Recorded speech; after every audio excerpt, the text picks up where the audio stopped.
Muito bem, iniciando oficialmente o episódio número 2 do nosso Raio-X da Questão Challenge, esse desafio de resolvermos fazendo a revisão e o aprofundamento 2.997 questões de direito administrativo. Se eventualmente você ainda não é inscrito no canal e está chegando agora, se inscreva agora mesmo. O material de apoio fica sempre disponível aí na descrição do vídeo.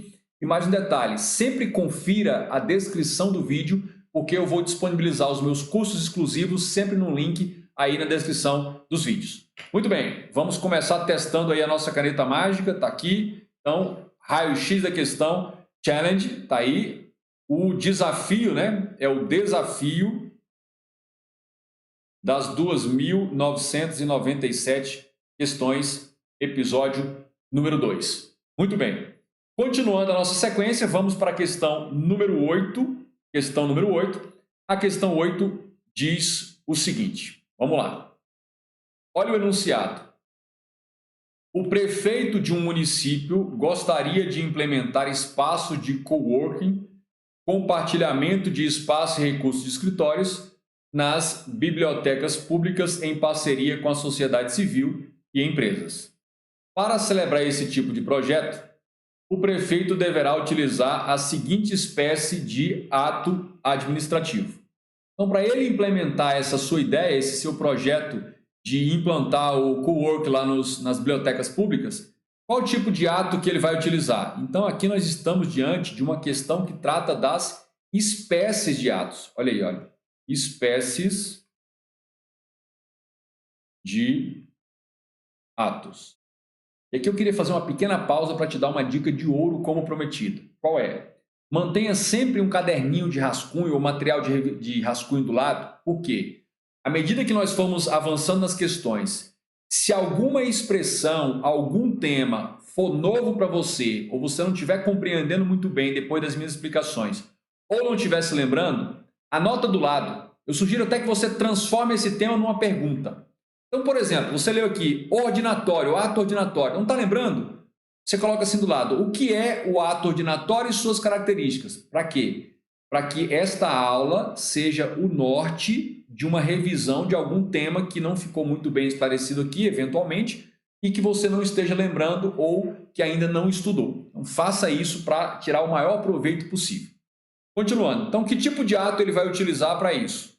A letra A é um ato ordinatório, na qual a prefeitura estabelece parâmetros para usufruto dos espaços públicos e os benefícios esperados dessa atividade. Gente, ato administrativo ordinatório são aqueles destinados a organizar, estruturar, escalonar, dispor e ordenar o funcionamento das atividades e serviços públicos. Então, neste caso aqui, propriamente dito, não seria o mais adequado um ato ordinatório. Aí a letra B, ele diz um ato enunciativo.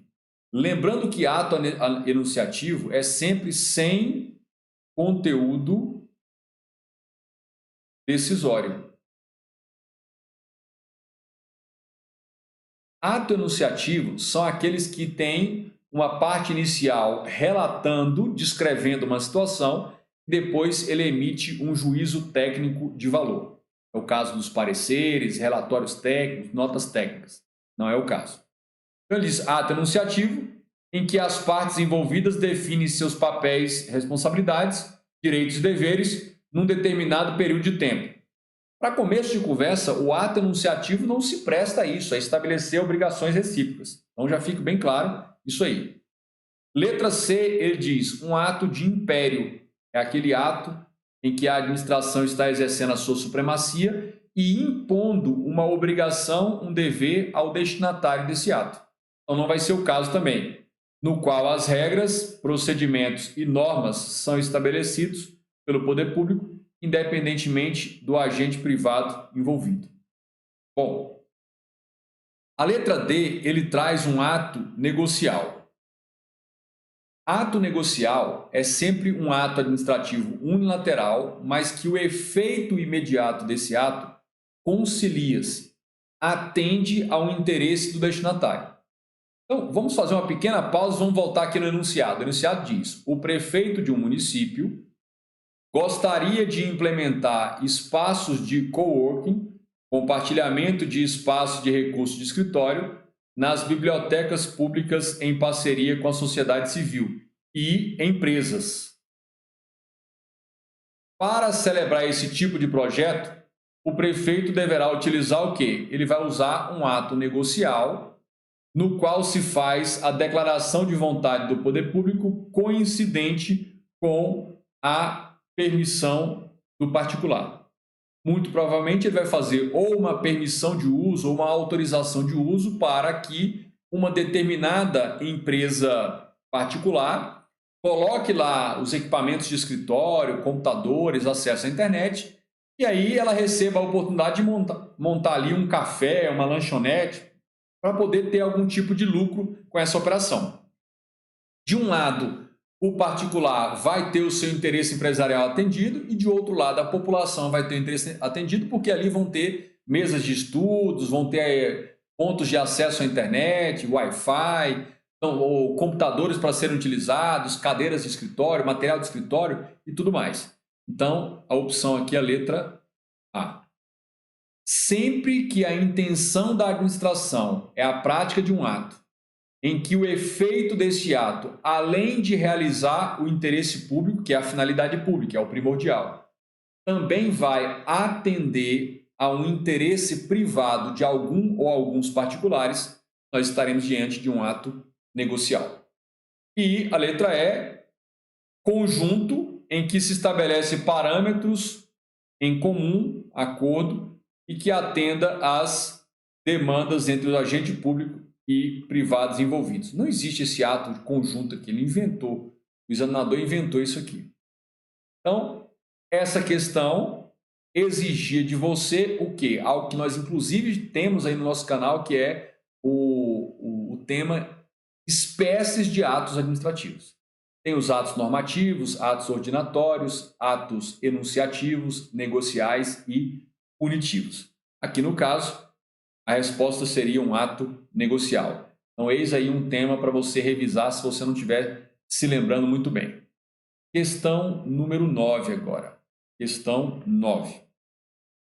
Na questão 9, diz o seguinte: o enunciado, no que se refere à licitação, assinale a alternativa em que todas as organizações indicadas têm obrigatoriedade de adotar tal forma de aquisição. Então, vamos lá. Sociedade de economia mista, consórcios públicos, empresas de capital aberto e organizações sociais e startups. Então veja, olha, ele quer, o que o enunciado quer? Que você marque quais são os tipos de organizações, de entidades, né, em que é obrigatório adotar a forma licitatória de aquisição. Então, o que nós estamos querendo? Marcar uma das opções em que todas as organizações ou pessoas jurídicas que ali estão ditas estão obrigadas a fazer licitação. Sociedade de economia mista, sim, especialmente na atividade meio e as que são prestadores de serviço. Consórcio público, sim. Empresa de capital aberto, não.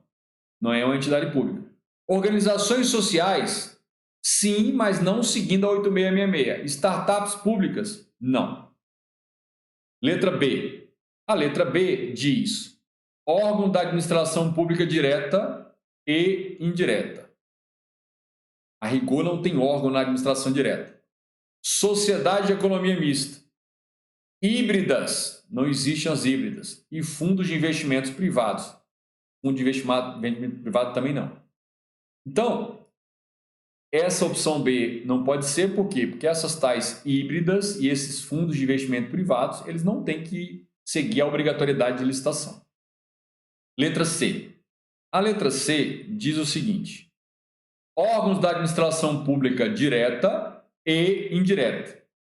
Aqui, a gente tem que lembrar o seguinte, que dentro das entidades da administração direta, ou seja, dentro de uma autarquia tipo Detran, dentro de uma autarquia tipo INSS, tem lá os seus órgãos internos.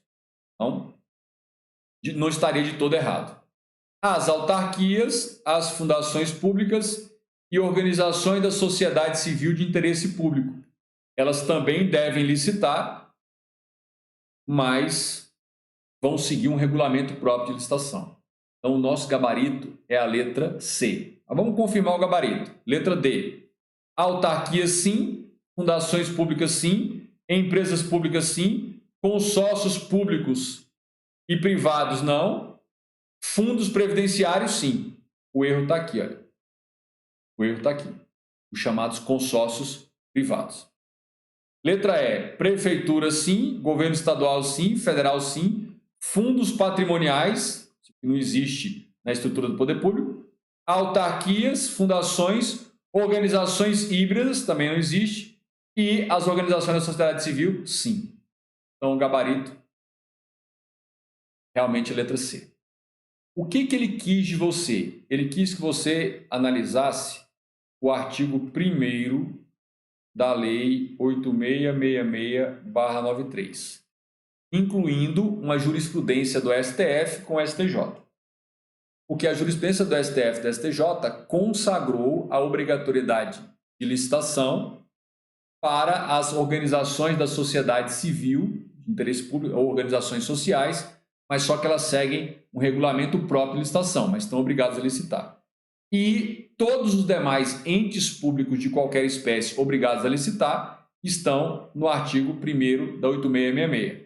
E também a gente poderia colocar aqui o artigo 37, inciso 21 da CF. Os fundamentos aí da temática utilizada nessa questão número 9. Muito bem. Volto a dizer, toda dúvida, toda expressão que eventualmente aparecer na análise das questões e você não estiver seguro, ou não estiver dominando, ou não estiver se lembrando, pegue o seu rascunho aí ao lado e anote esse tema transformando numa pergunta. O que é isso? Como é isso? Ou seja, aquilo que você não está se lembrando muito bem. Por quê? Porque isso vai te orientar para o estudo teórico, para uma revisão teórica, que vai suprir uma lacuna ou uma pequena deficiência aí do seu conhecimento. Questão número 10. Questão 10. A questão 10, o enunciado diz: um prefeito recém-eleito gostaria de promover uma semana de atividades culturais em prol dos munícipes, cidadãos do município. Nesse sentido, consultou o seu secretário de gestão sobre a necessidade de se utilizar a licitação para contratar um músico regional, ainda pouco conhecido pelo público e pela crítica, e que o acompanhou fielmente em todos os momentos da campanha. A esse respeito, é correto afirmar. Eu gostaria de destacar o seguinte, olha só, um músico regional é quem ele quer contratar, aí ele diz, ainda pouco conhecido pelo público e pela crítica. Ou seja, um profissional do meio artístico que ainda não seja consagrado, seja altamente reconhecido pela crítica especializada e pela opinião pública, vai ensejar uma inexigibilidade de licitação? Essa é a temática da nossa questão aí. Beleza. Letra A. Apesar de ser um serviço artístico, o cantor não possui os requisitos necessários para a inexigibilidade de licitação. E por quê? Porque a inexigibilidade para fazer a contratação direta de um profissional do meio artístico tem de ser um profissional do meio artístico que seja consagrado pela crítica especializada, muito reconhecido pela crítica especializada e pela opinião pública. Isso aqui você vai encontrar onde? Vai colocar aí. Recomendo que você leia o artigo 25, inciso 3º da Lei 8666/93. Aí. Prosseguindo. Para confirmar o gabarito, lembrando que o nosso gabarito é a letra A. A priori, é a letra A. Mas vamos continuar aí para confirmar o gabarito. Dado que se trata de um serviço artístico, ou seja, de difícil comparação, pode-se considerar o caso como de inexigibilidade de licitação. Como nós já vimos, não pode, por quê? Porque o enunciado da questão claramente descreveu a situação concreta. O artista é um músico regional, ainda sem expressão ou reconhecimento pelo público e pela crítica especializada, ou pela crítica especializada. Letra C.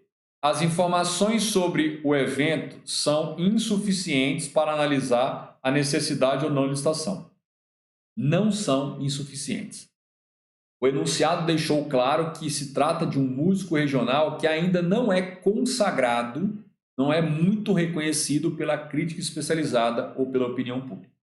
Então, o enunciado deixou evidente uma característica, um fator que nos permite claramente adequar ao fato de que não é cabível a inexigibilidade de licitação.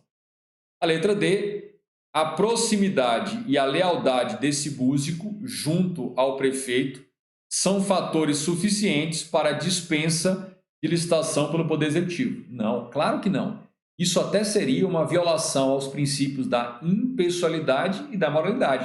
Está usando a relação de proximidade para favorecer esse músico, esse artista. Está errado. E letra E, para analisar a dispensa ou não de licitação, é preciso considerar a urgência desse evento em benefício do município. Essa hipótese definitivamente não é uma hipótese de urgência, calamidade, urgência, e não se trata de uma hipótese de dispensa de licitação. Se fosse, nós poderíamos enquadrar, se fosse o caso, enquadrar como inexigibilidade de licitação. Então, de fato, a questão número 10 é gabarito letra A. Prosseguindo. Questão número 11. Questão número 11. Olha que legal essa questão da VUNESP. Gosto muito da banca VUNESP porque ela tem uma criatividade e tem uma exigência muito precisa. Olha, Prefeitura de Morro Agudo. Vamos ver se você conquistaria seu cargo lá na Prefeitura de Morro Agudo, em São Paulo.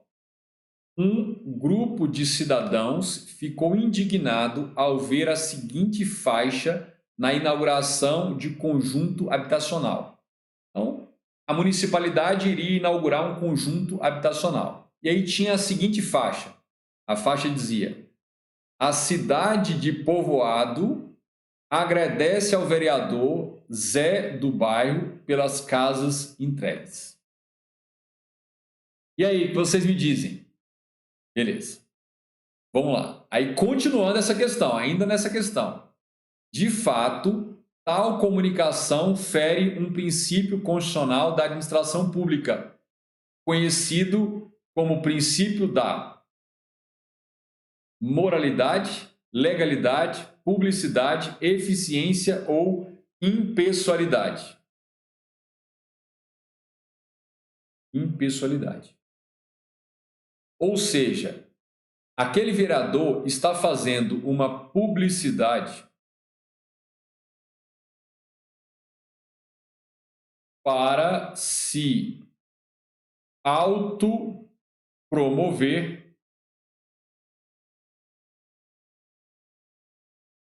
indevidamente. Ele está se autopromovendo mediante a divulgação da sua imagem e do seu nome. E aqui, coloque aqui um detalhe, isso está no artigo 37, parágrafo 1º da Constituição Federal. Então, ele atuou de forma pessoalizada, violou o princípio da impessoalidade.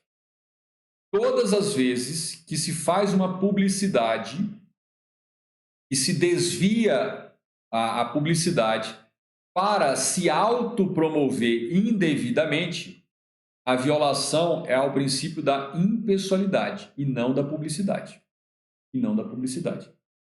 Então, se eventualmente você raciocinasse, não, aqui foi uma violação à publicidade porque ele usou a publicidade de forma inadequada, desviando a finalidade. Não, aqui ele usou a publicidade de forma pessoal, para se autopromover. Prosseguindo, questão número 12. Questão número 12. Vamos lá. A questão 12 diz: aos servidores públicos, conforme a Constituição Federal de 88, os padrões de vencimento e dos demais componentes do sistema remuneratório deverão considerar, entre outros fatores, o seguinte. Então, quais são os fatores que serão considerados na remuneração do servidor? Quais são os fatores? Lá vai. Letra A. Quais são os fatores? Letra A. As exigências técnicas e de tempo para a função, o grau de complexidade das tarefas e o desempenho alcançado. Esses fatores devem ser levados em consideração para fixar a remuneração dos servidores, o vencimento e os demais componentes? Coloca para mim aí nos comentários quem já tinha visto uma questão como essa, em que ele fazia esta análise a respeito da remuneração e do vencimento do servidor. Beleza. Vamos para a letra B? Coloca aí. Eu queria que vocês colocassem no comentário o seguinte: que pergunta você faria a partir dessa letra A, se você teve dificuldade na letra A? Que pergunta curta, rápida você faria para que orientasse a sua pesquisa no material teórico para suprir essa sua lacuna de conhecimento? Que pergunta você faria? Vamos deixar aí em branco para a gente colocar depois. Mas coloca aí nos comentários. Letra B. Letra B. Vai levar em consideração a natureza, o grau de responsabilidade, os requisitos para a investidura e as peculiaridades do cargo? Então vamos lá. Quando se vai estabelecer o vencimento e os demais componentes do sistema remuneratório do servidor? Tudo isso é fixado por lei. A natureza do cargo ou função deve ser levada em consideração? Sim. O grau de responsabilidade deste agente, deste cargo? Sim. Os requisitos para a investidura? Sim. Se é nível superior ou se não é. As peculiaridades do cargo, grau de exigência. Então, o nosso gabarito é letra B. Olha, o tempo para a função não é levado em consideração, o grau de complexidade, sim, o desempenho alcançado, não, exigências técnicas, não.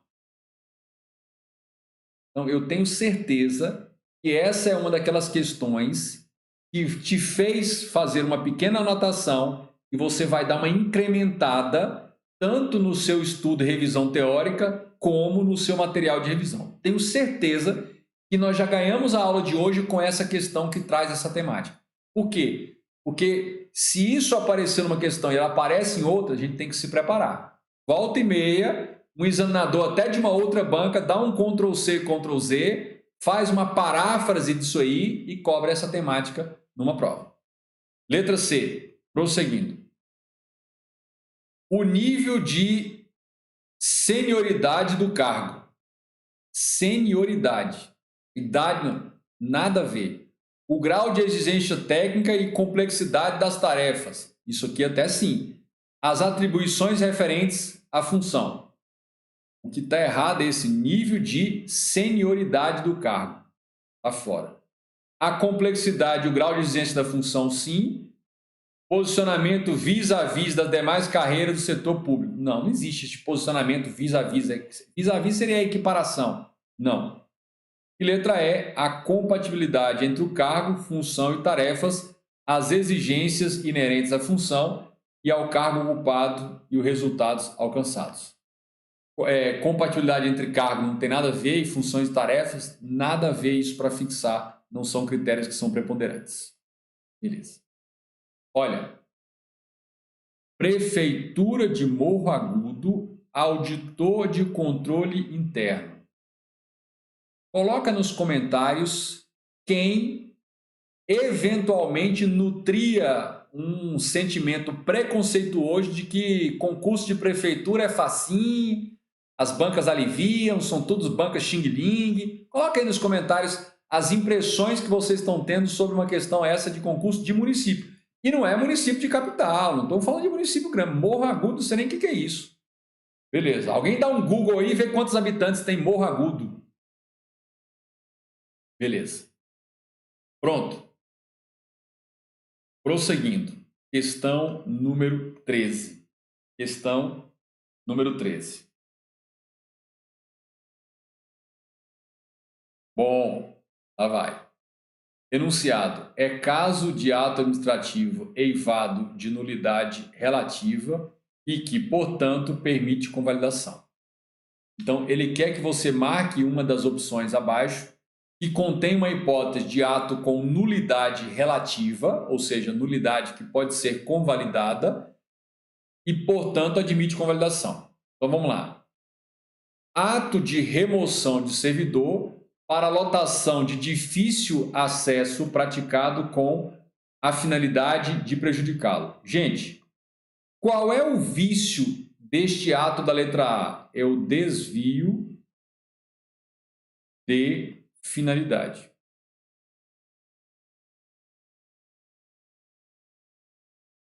Estão lembrados? Os elementos ou requisitos de validade de um ato são competência, finalidade, forma, motivo, objeto. Confie for mob lá.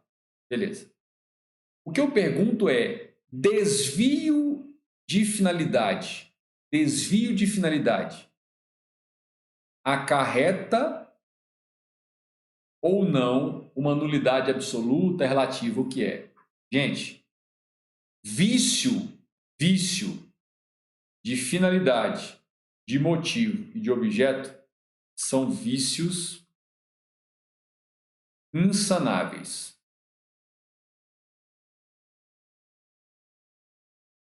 Ou seja, gera uma nulidade absoluta. Só que a questão quer que você marque a alternativa que tem uma nulidade relativa. E aqui está claro que houve um desvio de finalidade. Desvio de finalidade é nulidade absoluta. E aqui, vício na competência e na forma são vícios sanáveis, corrigíveis. E, portanto, uma nulidade relativa. Vamos prosseguir com a nossa letra B. Ato de concessão de férias de servidor assinado por agente público incompetente do próprio órgão concedente. Ou seja, tem um vício de competência, está claro que não é vício de competência quanto à matéria e ele não falou que é vício de competência exclusiva. De regra, vício de competência admite convalidação. Então, a nossa opção aqui se é vício na competência, como regra, é uma nulidade relativa e, portanto, admite convalidação. Então, aqui é convalidável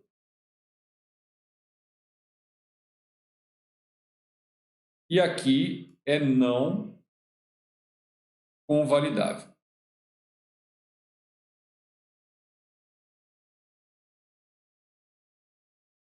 Letra C. Prosseguindo com a nossa letra C, para confirmar o gabarito. Aplicação de pena de demissão a servidor sem prévio processo administrativo e oportunidade de ampla defesa. Isso aí viola flagrantemente a garantia constitucional fundamental do devido processo legal, da ampla defesa e do contraditório. E violação a princípios constitucionalmente assegurados, ou princípios, é nulidade absoluta. Não dá para convalidar. Letra D, licitação realizada sem prévia publicação do edital. Violou o quê? Violou a exigência, a circunstância de motivo e de objeto, e um pressuposto fundamental, requisito fundamental. Então, este ato tem uma nulidade absoluta. Letra E, ato de concessão de permissão de uso de bem público inexistente. A concessão de bem público inexistente é um ato administrativo inexistente. É o mesmo que a nomeação de um candidato morto, falecido. É um ato inexistente. O objeto é completamente impossível. E, portanto, se o ato sequer existiu, aí é que não dá para convalidar mesmo, porque a gente convalida algo que existe com uma nulidade relativa. Aquilo que sequer existe, não se pode falar em convalidação, em anulação, é declaração de inexistência. Aí. Então, questão número 13, gabarito, letra B, B de bola. Questão número 14. Questão 14. Vamos lá. O enunciado da questão número 14 diz o seguinte: são elementos dos atos administrativos. Gente, fala para mim quais são os elementos dos atos administrativos. Quais são os elementos? A competência, a finalidade, a forma, o motivo e o objeto. Então, vejam aí como está. Competência, finalidade, forma, motivo e objeto. Então, aqui a gente tem a competência, também chamada de sujeito competente, a finalidade, a forma, o motivo e o objeto. Beleza. Letra A. Então, competência é o mesmo que sujeito. Grave isso aí. Muitas bancas, até mesmo o Sebrasp, às vezes usa sujeito competente ou simplesmente sujeito que pratica o ato. Então, letra A. Sujeito, sim, ok. Objeto, ok. Forma, ok. Motivo, ok. Finalidade, ok. Achamos o gabarito. Agora, letra B. Sujeito, ok. Objeto, ok. Eficácia, eficácia não. Autoexecutoriedade, atributo. Poder, também não tem, está errado. Motivação é diferente de motivo, está errado. Publicidade é princípio. Sujeição nada a ver. Objeto ok. Competência ok. Letra C não pode ser. Forma está ok. Finalidade está ok. Imperatividade não. Publicidade não. Motivo está ok. E letra E. Objeto está ok. Motivação não. Publicidade não. Eficácia não. Autoridade não. Questão muito simples essa. Uma questão que você apenas teria de se lembrar, memorizar o CONFIFOMOB. Com um pequeno detalhe, sabendo que competência é sinônimo de sujeito ou sujeito competente ou ainda autoridade competente. Autoridade competente. Essa questão foi fácil. Bom, questão número 15. Questão número 15. A questão 15, o enunciado diz: a administração pública pode se organizar de diferentes formas, visando sempre o atendimento ao interesse público. A esse respeito, é correto afirmar que os órgãos públicos são entidades dotadas de personalidade jurídica própria. Você já sabe que órgão público nunca terá personalidade jurídica própria. Então, só tem fundamento legal para isso? Tem. Dê uma olhada no artigo 2º da Lei 9784/99. Artigo 2º da Lei 9784/99. Criados por meio de ato do chefe do Poder Executivo. Não. Órgão, eles são criados por lei.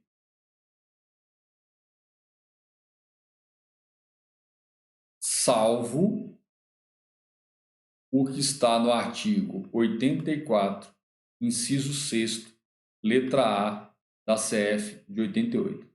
Desde que essa criação não vá causar acréscimo, aumento de despesa orçamentária. Não está errado. Bom, Letra B. A letra B diz: as entidades paraestatais integram a chamada administração indireta. Nunca. Nunca. Atualmente, já há mais de uma década, entidades paraestatais são entidades privadas, sem fins lucrativos, que promovem interesses da coletividade em cooperação ou parceria com o Estado. Tem os Serviços Sociais Autônomos, Sistema S, SESI, SENAI, SEBRAE, SENAC. Tem as organizações sociais, as OS. Tem as organizações da sociedade civil de interesse público, ou CIP. Tem as entidades de apoio, tipo o SEBRASP. E tem as organizações da sociedade civil. O fato é que essas 5 categorias de entidades do terceiro setor, também chamadas paraestatais, elas nunca integrarão a estrutura da administração indireta. Nunca. Mas toma cuidado, porque lá na década de 90, ainda por influência de um dos papas do direito administrativo, que é o Eli Lopes Meireles, e foi um dos grandes consultores que orientou a elaboração da Lei 8666/93. Eu acho que ele já estava meio caduco, por isso que a lei virou aquela lei do Satanás. Bom, lá na 8666, quando você lê, você vai encontrar isso na 8666, quando você lê paraestatais, entenda, empresa pública e sociedade de economia mista. Fazendo uma interpretação contextualizada e histórica do momento em que foi elaborada a lei, naquele momento, em 93, quando a lei foi elaborada, entendia-se que paraestatais eram as empresas públicas e sociedade de economia mista exploradora de atividade econômica. Então, lá na 8666, em qualquer dispositivo que você leia paraestatais, você deve interpretar historicamente para entender que se trata de empresas públicas e sociedade de economia mista que são exploradoras de atividade econômica. Prosseguindo, letra C. A letra C diz: a administração indireta se constitui a partir do fenômeno da desconcentração. Não, desconcentração é a administração direta. Desconcentração é criação de órgão. E aí, como diz, desconcentração de competência a partir do seu núcleo central localizado no chefe do Poder Executivo. Então, a administração indireta, ela nasce de um fenômeno administrativo denominado descentralização. Ponto final. Letra D. A sociedade de economia mista tem sua criação autorizada por lei e devem ser organizadas necessariamente sob a forma de sociedade anônima. Perfeito. De onde eu tiro isso aqui? Eu quero que você dê uma olhada no artigo 5º do Decreto-Lei, DL, Decreto-Lei 200 de 67. Nossa, professor, esse Decreto-Lei lá do ano de 67, da pré-ditadura militar, ele vale até hoje? Vale. Ele foi recepcionado pelo texto constitucional de 88 com o status de norma ordinária, de lei ordinária.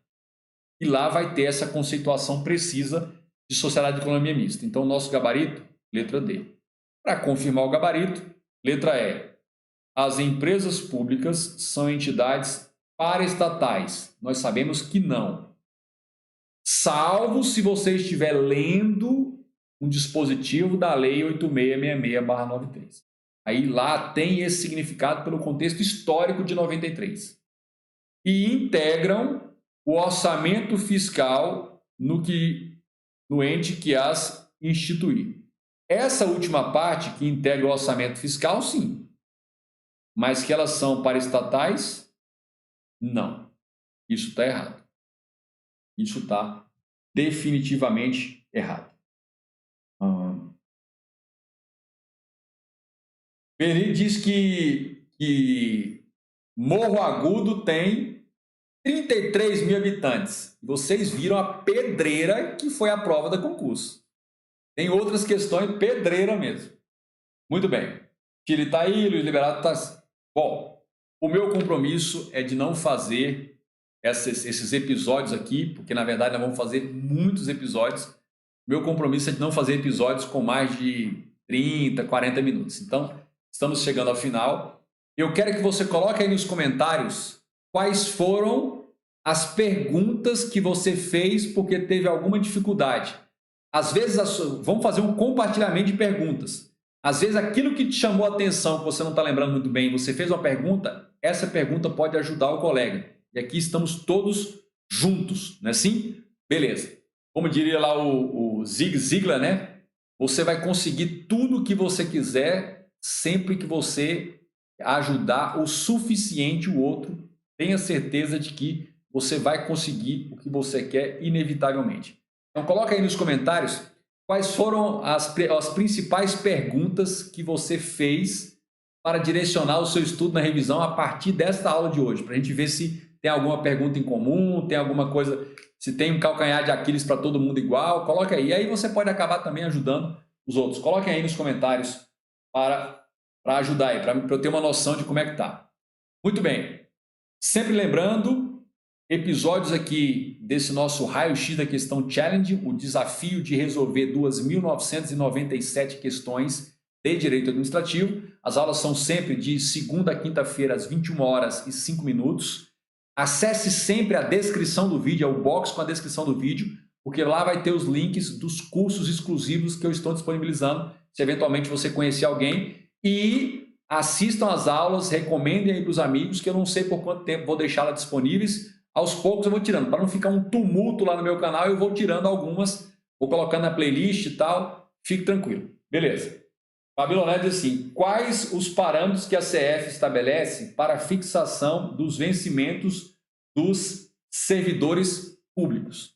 Então, a gente viu que a natureza do cargo é importante, a gente viu que a complexidade, as peculiaridades em que esse cargo é desempenhado, às vezes com risco de vida, às vezes com desgaste para a saúde. Além disso, também os requisitos para a investidura, como a escolaridade ou outros requisitos, e mais alguns detalhes. Mas foi uma boa pergunta, é isso aí mesmo. Tranquilo. Muito bem, muito obrigado por você ter acompanhado esse segundo episódio. Continuem aí, usem os ganchos aí, aquilo que despertou sua atenção para aperfeiçoar a sua revisão. E a gente se encontra no nosso próximo episódio, episódio número 3, amanhã, do nosso Raio-X da Questão Challenge. E, claro, compartilhe com os amigos e inimigos para eles pegarem o fluxo aqui desde o início, para não perder as aulas iniciais. Aí depois, quando chegar, falar, agora já está só no episódio tanto para frente e tal. Então, coloque isso aí.